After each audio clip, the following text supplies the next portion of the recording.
ARTalk one-on-one with Mr. Burgher.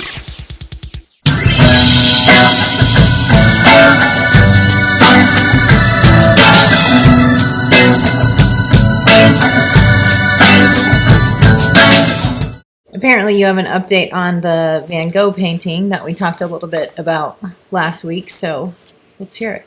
It appears as though that this Van Gogh painting was purchased for the meager price of $50. And now they're saying that this small investment from an unknown buyer who ended up they sold the painting to this investment company in New York. And they got these scientists and art people and business people and all they found like a hair in it, a red hair like Vincent Van Gogh, really? Right? Yeah, he had red hair, and they found a hair embedded in the paint, and they tried to do a DNA sample, but that was inconclusive, and they did a analysis of the paint, the red paint, to see if it matched other paint that he had used if it was common in that area, and it was. And so anyway, like, is this years? Months? It was purchased in 2016, right? Mm-hmm. And then they ended up over the course since 2016. They've been looking at it. So years, almost 10 years, 9 years. Right. Well, it was purchased 10 years ago, but they only did like research on it and like analysis for 4 years. Yeah. But anyway, they ended up doing all the stuff, and there's one last hurdle, and that's getting the approval of the Vincent Van Gogh Museum in Amsterdam to say, yes, we believe that this is authentic. The information tells us that we can add this to the official Vincent Van Gogh catalog, and then it's worth $15 million. But if they can't do that, it might not be worth anything. So he doesn't. So he purchased it. He or she purchased it for $50 from somewhere. Unknowingly. There was like this. Do they have a hunch? They're like auction or antique people. Like consignment, or I don't know. They're anonymous because I mean, if you just sold a Vincent Van Gogh painting and you don't want to tell people where you bought it and this and that, mm-hmm. and all of the things, like you don't know who, like where in Minnesota, because it was done in Minnesota. Where in Minnesota were they when they bought it, or all of the story behind them finding it, complete mystery. So, and here's another interesting wrinkle in the story, because there are some people that say, you know what, this is too good to be true. And you had asked, when we talked about this the last time, you said, hey, is there like a signature on it? There is a signature on it, but it's not Vincent Van Gogh's signature. There's one word written on it. And the word, if you look in the lower corner, Elamar, you can see it in the corner, Elamar.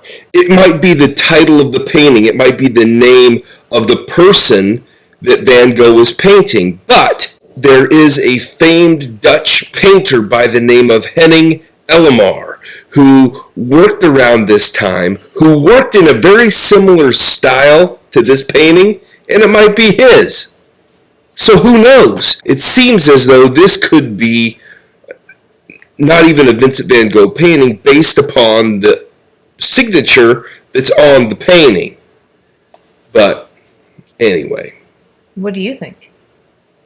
I don't know. I haven't seen the scientific analysis. It would have been painted, they say it would have been painted in 1889, okay? Mm-hmm. If it was painted, I don't know that I would believe that it was painted in 1889. In 1889, he was living in a mental home, mm-hmm. in a mental hospital. He had, because in December, Christmas Eve, 1888, that's when he chopped his ear off? He had his ear issue. You can go back and look at my video where I talk about how that happened, but At any rate, the point is that he was living in a mental home, so would he have been painting a portrait of a fisherman? No, he wouldn't have had access to him. Number one. Number two, had he done this painting when he was living at a coastal region, when he was painting boats and these sorts of subjects, I could have believed it more. But that wasn't in 1889. How do they know it was 1889? That's just what they say. That's what the analysis says. That's what the experts say, that it would have been painted in 1889, the same year that he painted Starry Night. If you look at most of the work that he was making at that time, it looked like Starry Night. This does not look like Starry Night. So, unless they got their years mixed up, I don't know if I buy it. But, I don't know. I'm not an expert. Clearly. Well, we'll continue to update on everyone as you figure it out. But for now, let's start the podcast here. Welcome to Art One-on-One. I'm your pod boss, Nicole Jordan, alongside your professional artist and master educator, Mr. Burgher. I'm here. Again. That's what you said. With the sunglasses on. Yeah, which you're eventually going to have to take off because you can't see without your glasses. I got my glasses on, so I can see perfectly well. That was one of my favorite records. The single record. Do you know what it was that you're reminding me of right now as we're talking about sunglasses? No. I wear my sunglasses at night. Who sings that? I don't know. I can't remember, but I don't either. I remember being so excited about getting the single of that and listening to it over and over and over again. Like the voice, like I know the voice, but I also know that it's an obscure, like...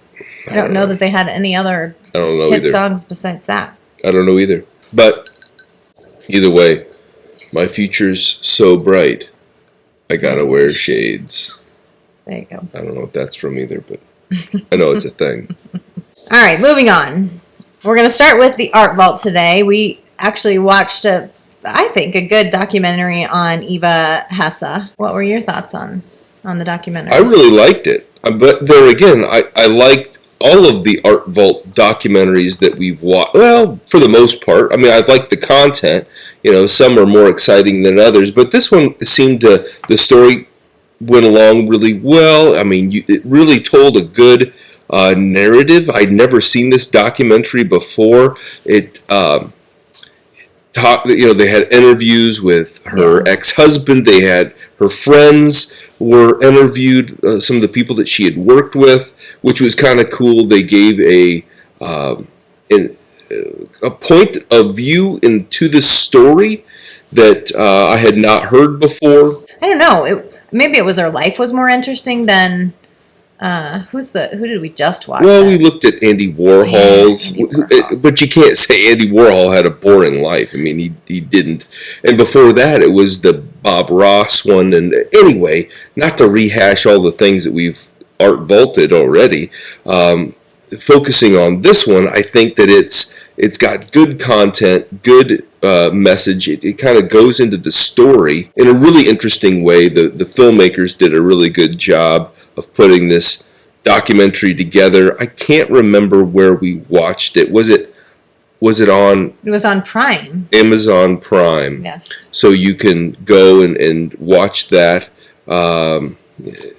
It was available there for streaming, and I really enjoyed it. If you're into art, if you want to learn a little bit more into the mind and psyche of the minimalist and the process artist and all of the things that she was doing, I think that this is a really good one to catch.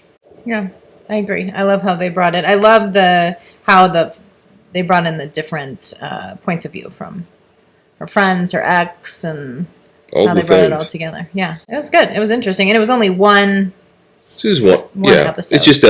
It's just a documentary, not a documentary series or anything like that, like some of the others. But yeah, no, I thought this is a good one. I definitely recommend it, but I don't think I have not recommended one yet. Everything that I've watched, read, or reviewed in this segment, I have.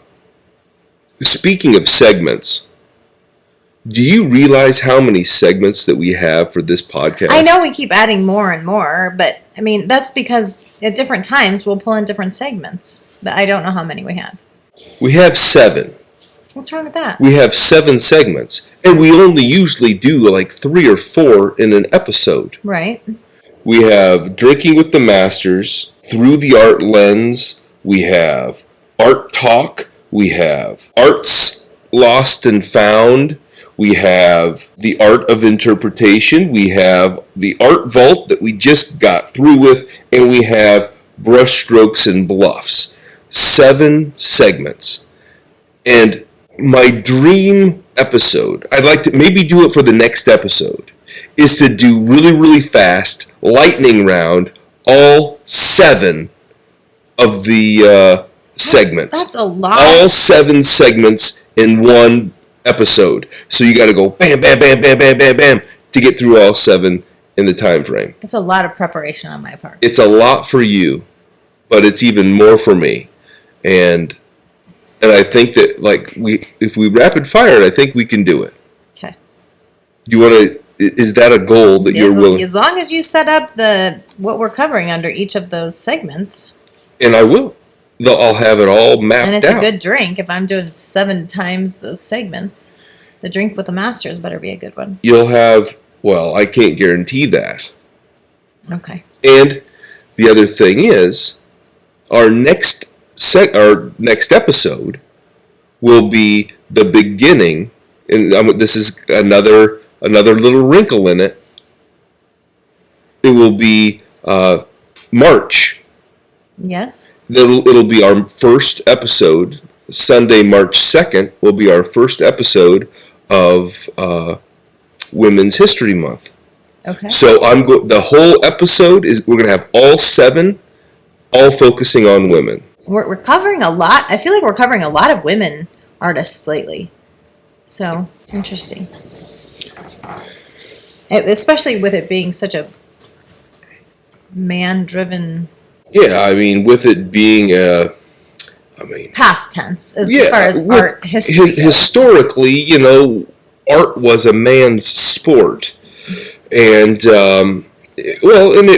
it has been considered a sport. As a matter of fact, it was in the original Olympics as an Olympic sport. Yes, we've had this discussion. And so, not everybody watches every episode. No, you and I don't think we've talked about, maybe we have talked about that on the podcast, but I don't think these people are along for the ride. There was a person that they commented last week, 2 weeks ago, something like that. They commented on the thing where they were talking about how they stumbled across our podcast and they felt like they were watching a conversation that they weren't supposed to watch, like our dialogue. They liked the conversation. They liked the whole thing. Nice. It was pretty cool. Anyway, I think that if we did all 7, focused on female artists for the 7 segments, I think that could be kind of interesting. A nice little nod for Women's History Month. And perfect. We'll see what that looks like. Who knows? What's February? Black History Month? February's Black History Month. Okay. Which is perfect for Augusta Savage. It's perfect for Augusta Savage. So let's transition into it, Pod Boss. I tried to once already, and you... All right, so through the art lens, we are focusing on Augusta Savage, and she was a Harlem Renaissance sculptor. Sculptor, yeah. Harlem Renaissance sculptor. An activist. She was. What else was she? A teacher. Yes, she an art was educator. One of the great art educators. As a matter of fact, there are a lot of things that she did that art instructors to this day do. She was a great one. She transitioned to it during the Great Depression because she was struggling financially, right? Correct. Which is interesting. I think a lot of artists did that during the Great Depression, didn't they? Some did, some didn't. It seems like we talked There's about a lot of artists that worked for the WPA. There's a lot of artists that did different types of work that wasn't necessarily their style or their forte. But people did all kinds of different things, from taking photographs of certain things like Dorothea Lange and others, another female photographer. You could have people that would be doing murals and paintings like Grant Wood. You've got all kinds of artists doing not completely normal things for what they were particularly known for, because the government was paying them to use their skills for this beautification or whatever it might have been. We've talked about her in the past, because I remember specifically the harp.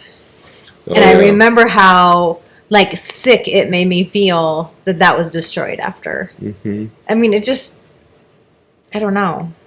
Yeah, after it got done being up for exhibition, it was so big they couldn't move it, and nobody wanted it, and so they just just smashed it over. And it's the craziest. It's just so. It's sad. It's stupid. I think it's such a cool piece. Yeah. What? Yeah. I mean, if you relocate it. If you had that piece, that's a $1 million piece, today. And not to mention the fact that it's a really great piece of history. I mean, the activist part of her makes her so much more interesting to me. The fact that she was discriminated against when she applied for an art school, and then went to the media, and then it just seems like she pushed boundaries in so many things. Yeah, because a lot of her work was ceramic and fragile and all of that sort of thing. I mean, there's a lot of her work that isn't available. A lot of the things that she made isn't around. Eva Hesse in the documentary made comments about that, how the art didn't have to last. It didn't matter if the art was around forever. To her, it didn't matter if it disintegrated. It didn't matter if the products were designed to last 100 years. It didn't matter to her. What mattered to her was the right now, not the 100 years into the future. And I'm going to say most artists would disagree with that, though. Don't you think that would not be a popular for that time frame? I mean, people are going to want their art to be around, to be impactful, to leave a legacy, not just... I understand what she's talking about, being in the here and now and not worrying about the future, but isn't that kind of what art... I mean, appreciate it now, but also it's so meaningful, or that it's going to impact people forever. Well, I think the idea of archival supplies is a very new concept.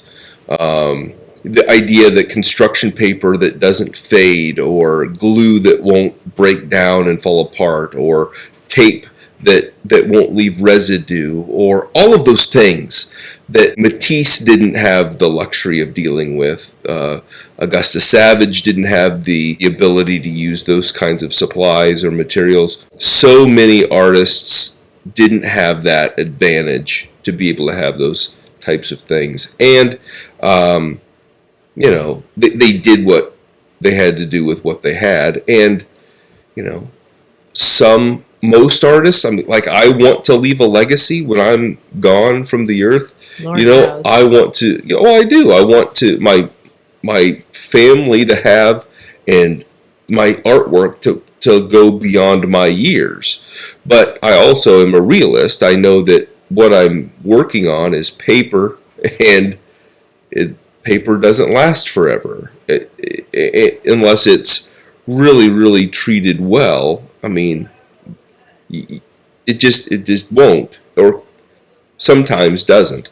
So the idea that it's not a bronze sculpture, it's not a stone sculpture, it's not it's not something that's going to last forever and ever and ever. But maybe I'll make a bronze case. We have a backyard that's just waiting to be... I'll just bury it in the backyard. No. Oh, what? No, I didn't know where you're going with that. I thought you were going to say you're going to make some bronze sculpture or something. Oh, no. I'm not a sculptor. But I could make a bronze vault in the backyard and vault all of my art down in there. I think we can make it much simpler than that. Okay. Well. But I mean, I think it's a good idea to find something to preserve your art in, because you're not doing that right now. No. But that's okay. Okay, Eva. Right. One other little side note on Augusta Savage. Mm-hmm. Augusta Savage, her birthday is, and the whole point of talking about her through the art lens, why she's topical to right now, is that her birthday would be coming up this week. But her birthday isn't going to be this week this year. She was born on leap year day, and so she doesn't even get a birthday this year. Yes. Like a psycho. Yes. I get where you're going with this. That is my birthday as well. And so what have you learned in your 57 years on this earth that you can share with the good people? First of all, I'm only 12. So there's that. Which I think it was funny when my kids were older than me. At the point my kids became older than me. It's kind of funny. But there's nothing big about being born on February 29th. My mom did not want me born on February 29th, and I don't know why. I mean, I think it's just a great example, that's who I am. I am not a psycho, but I am very weird about a lot of things. So having a weird birthday isn't totally off. You're a leaper. A leap year. So yes, I'm 48 or I'm 12. And I don't care if people know my age. I don't care if they know my age either. But yeah, she did. So Augusta shares my birthday. Augusta Savage. Augusta. Well, technically, you share her birthday. If she birthdays. were alive today, she would be 133 years old. Oh my goodness. So that's pretty cool, because I think I kind of would like to change the world like she did. I'm not an activist by any means, but yeah. I mean, there are a lot of kids in Harlem that got an art education because of what she did. Yeah. And there are lots of people that went on to have really, really great careers beyond her. So they carried on the legacy. Well, so that's great. So she was... And that's what every art teacher, I think, wants. They want their students to carry on that legacy. Maybe. What do you mean, maybe? You can't speak for me. I'm not speaking for you. I'm just not saying you should speak for every art teacher either. Well, I think every art teacher wants their students to carry on the tradition. Otherwise, and if they don't... The tradition of art or your legacy? Not my legacy. No, that's what you made it sound like when you just said that. Not my legacy. Like the legacy of being an artist and taking the skills and carrying it on and passing it on. That I would agree with. Not me. It's not about me personally. Surprisingly. She went on to have a great career because she was persistent. She didn't give up. She didn't quit. She didn't take no for an answer. That's what she wanted to do, and she did it.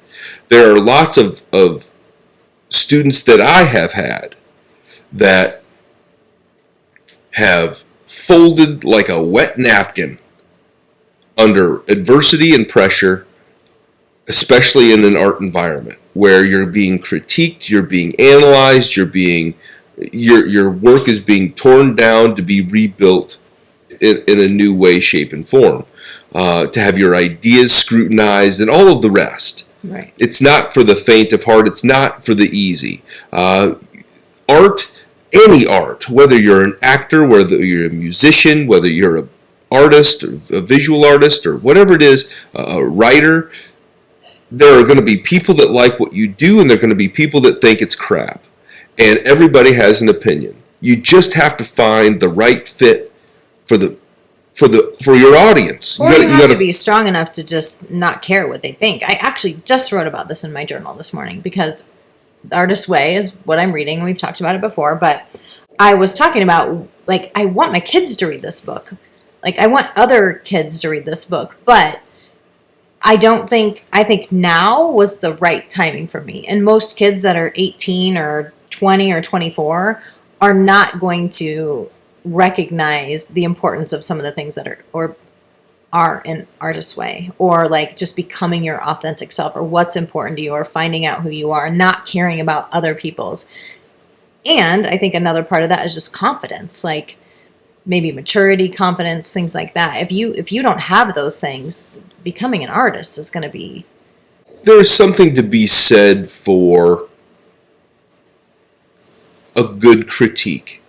What negatives are being said, what positives are being said, and looking at it from another's perspective.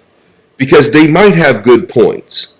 You know, just because somebody says that they don't like your stuff, and here's why, and they can outline it, and they can tell you exactly what you could do to make it better in their view.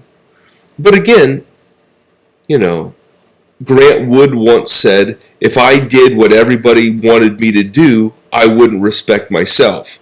And so he didn't do it. He didn't change. He stayed true to his vision of what he thought art should be. And that's very important. However, it's also very important to be coachable, to be teachable, to be able to be molded, especially when you're developing your style, especially when you're beginning, maybe not when you're an established artist, but when you're beginning, you've got to be able to take a little criticism and shed off the stuff that isn't going to work for what your vision is, but also absorbing what could maybe make you stronger or better in terms of your communication or your whatever it is. As we start to look at ARTalk, what is the topic of ARTalk today? Apparently it's Pierre-Auguste Renoir. Pierre-Auguste Renoir. Interestingly enough, you know, Augusta Savage, her birthday is February the 29th. Renoir's birthday is the 25th. So his birthday is coming up this week too. Isn't that an interesting coincidence? Very interesting. Yes. So, what does the ARTalk card say? The ARTalk says, French artist Pierre-Auguste Renoir felt that paintings were meant to be viewed, not discussed. He said if you could explain a picture, it wouldn't be art. The work of art must seize upon you, wrap you up in itself, and carry you away. It then asks, has any work of art wrapped you up and carried you away? If so, what was it, and why did it affect you the way that it did? There have been a couple times that this has happened where, like, I've gone and to see a particular painting or whatever. Like the first time I saw Starry Night in person was absolutely unbelievable. It was just like, oh my gosh, here I am in front of it. I remember I was probably a high school kid going to Chicago for the first time and seeing American Gothic for the first time. It was like, wow, there it is. But the most awestruck I was ever by a work of art was walking into the Pantheon.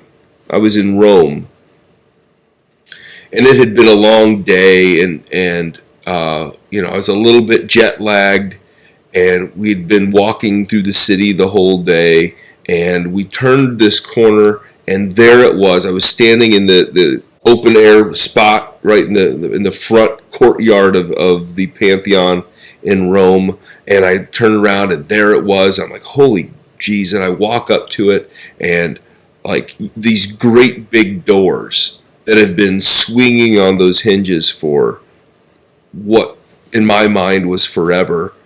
And it was just like, man, like the people that have walked through these doors, the people that have walked through this threshold, like the emperors and the leaders and the artists and like all of those people that were right here on these stones, right here at this door. You know, they may have touched this door exactly where I'm at. It made me emotional to be able to be there and have that experience. But yeah, that's my experience anyway. I'm sure there are other, like I said, seeing certain paintings or whatever, it was just like, wow, like here I am in front of this. But to actually be there and to touch it and to have a physical connection, an emotional connection with a place, like, I don't get too like excited about stuff, but I was, it was an exciting thing.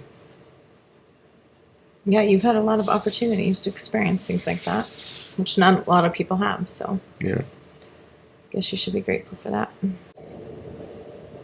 Well, I'm not grateful about the next segment we're going to be doing because the painting that you've presented me with to cover the art of interpretation is just, I don't know, it's a hard... I feel like you picked this because it's so hard. This particular work, the Ship of Fools, is the artwork that we're going to break down. We're going to take what you think this means, Hieronymus Bosch's masterwork, The Ship of Fools, a Renaissance work. I'm not going to say too much about it because I want you to interpret what you think The Ship of Fools is about. Well, I mean, I think the title gives it away a little bit. It's a group of people that I think are acting very foolish. And the thing that is tough for me is, I mean, part of this I can't even... There are things that I have no idea what are in this painting. Like what is hanging down in the middle that look like they're going to eat. They've got... If you look at the painting at the top, it's like they have an offering. And there's just random things throughout. There's random heads, and I'm not even sure if that's accurate, but there's random heads or skulls throughout the painting that are just kind of hidden. Where do you see this? Where do you see skulls? Well, there's a head up at the very top of the tree, and then I do not know what that is, but it looks like a head or a face or a skull on the end of this, where this guy is perched on the tree with his drink. They're obviously all... It seems, I don't know if the word's like very paradoxical, but I feel like they want to be like lush and celebratory and things like that, and like they're giving this sacrifice or whatever they are to the gods at the top of the hoist of their ship, and instead it's just a bunch of people that look like fools for the way that they're acting and the things that they're doing. And there's a guy that's hanging off of the side of the ship, and I don't know if that is like full of liquor or whatever that is. They have like all these different bottles of things, and that looks like a bottle of, or something, not a bottle, but like a, like a flask type thing that he's hanging onto on the side. And I don't know. It's just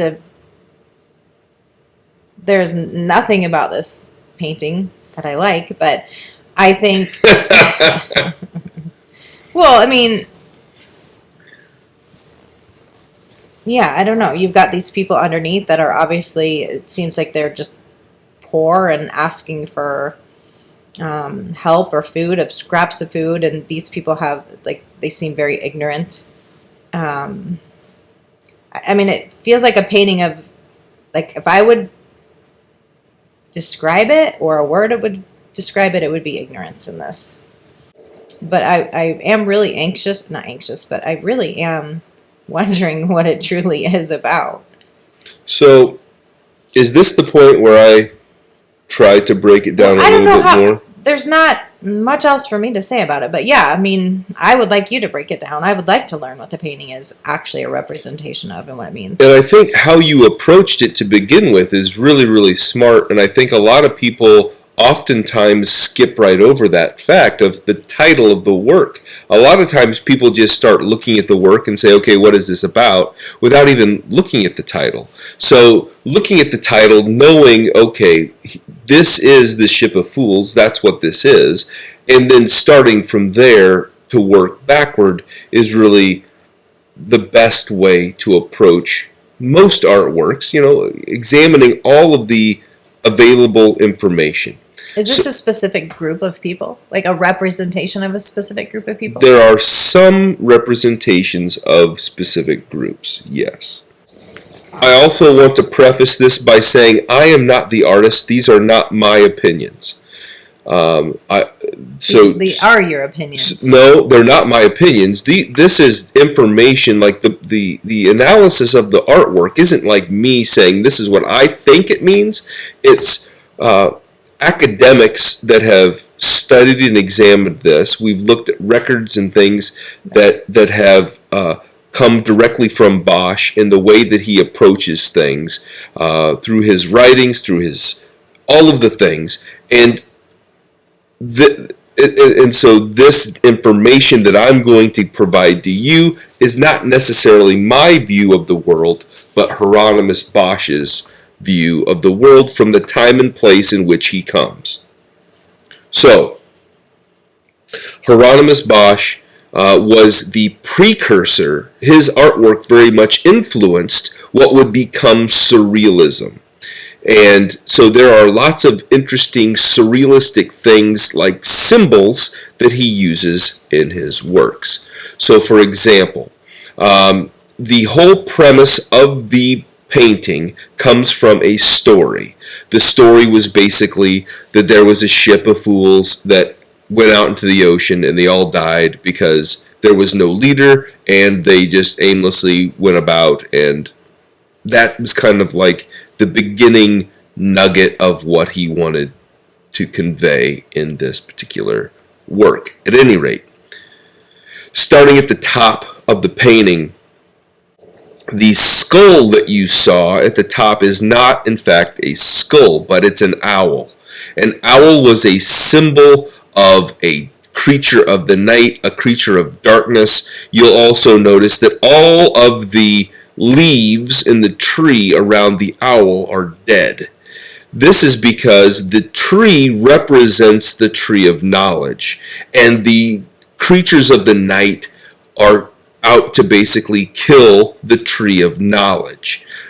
Hieronymus Bosch believed that everybody, in some way, most everybody was going to go to hell. He was very much a pessimist.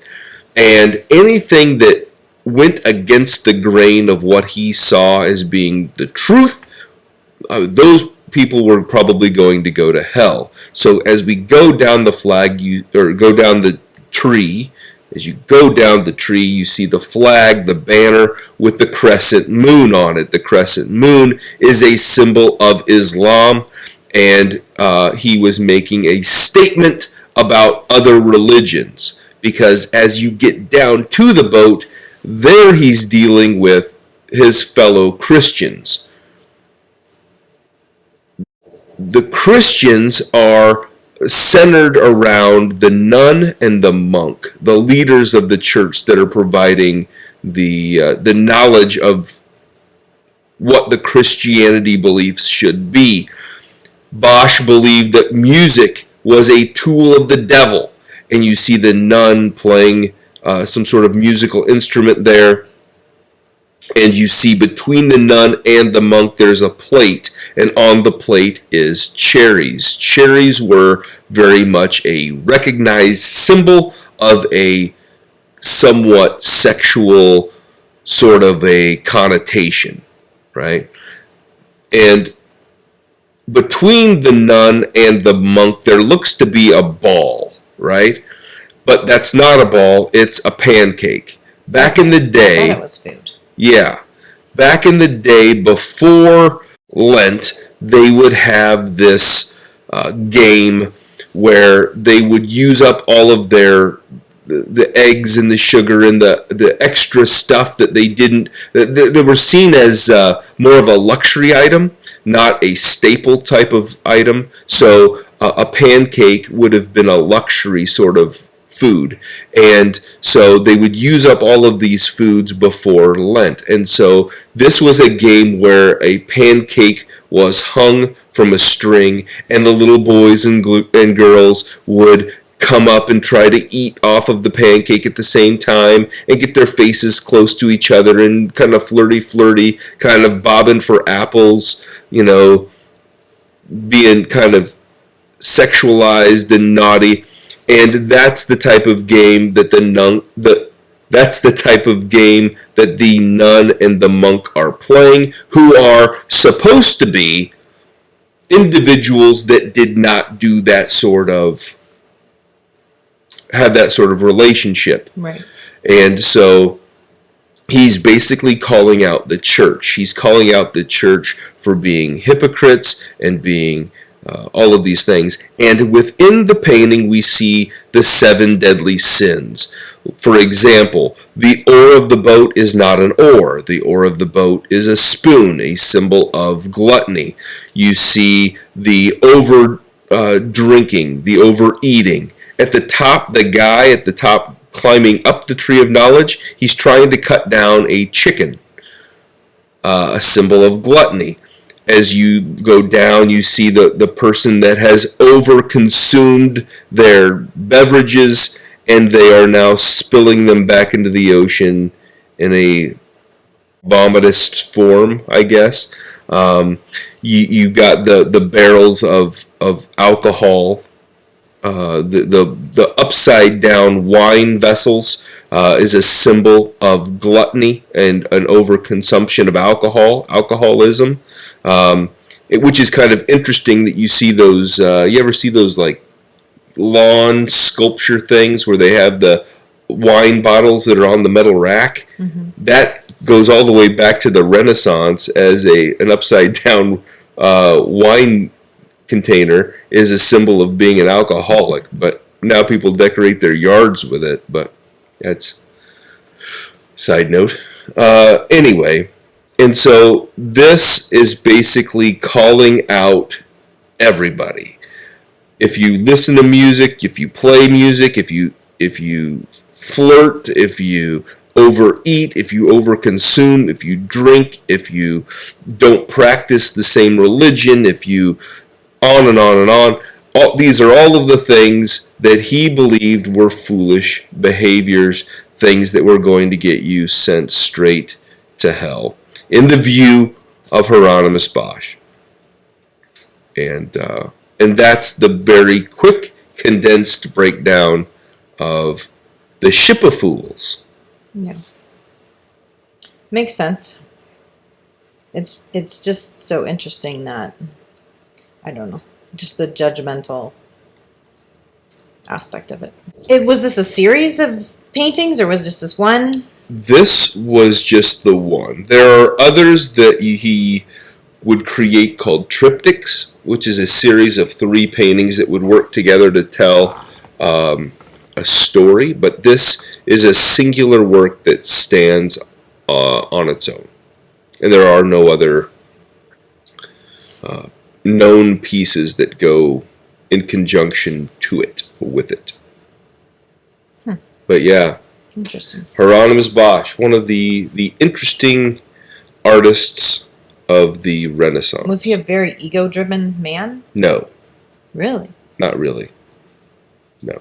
It would seem to me in this this artist. In other works, he actually, his only known self-portraits were like that he put into actual finished works were self-portraits of him in hell. He believed that not only was everybody going to go to hell, but he believed he was going to hell. He was going to go to hell for it was the fact that he liked music. He felt like he was going to go to hell because he liked music, which is kind of sad, you know. That I mean, who knows? Maybe there's people out there that still have beliefs of that sort, I guess. But I mean, well, I mean, art was not seen as a great tool back then. I mean, you talk about when I was researching on Augusta Savage. She talked about her father being like almost whipping the drive to be an artist out of her. He did not want her to be an artist so much that he beat her at times. And she would go down and dig the clay out of the river and drag it home and make little animals with it, and I mean, she was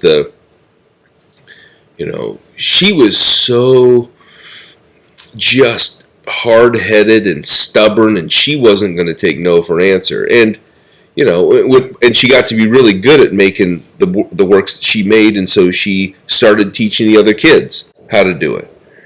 And before she was even a teacher, she was a teacher. She's just like a natural-born teacher. Where Hieronymus Bosch, I mean, he may have had students and he may have taught to some degree. I don't know. Off the top of my head, it's possible. But at the same time, he was so, like you say, opinionated, and he had very strong views of the way that the world should and did operate. And was music looked at as evil by a lot of other people during that time frame? Makes me think of Footloose, but I think it would have. I don't think he would have put those ideas out if it was just his opinion. I think that he had to have had some other. There must be some other context for that, but I guess I don't know with 100% certainty. I can only speculate that yes. Music was seen as evil by some, like religions, his religion like or whatever, and I think all of the things, like all of the things that are kind of depicted there, food, alcohol, music. Well, not food specifically, but I think the gluttonous nature of people with food. People that overeat and overconsume and overdrink and overdo it, I think is more what he's saying than just don't eat food. However, there are people that would probably stand by some of those beliefs today, that the harms and the negative things that can happen from overconsumption of whatever, or the overdoing of anything. Yeah, it's an interesting painting. There's a lot of information in that one painting, and that I think is what's cool about it. All of the details that you brought out, all the little details in there that artists think about and put in there to represent things. So there is, discussion around it. There is looking into it and seeing how it makes you feel or what it makes you think of. It's different for everybody. Otherwise, it's not art, I don't think.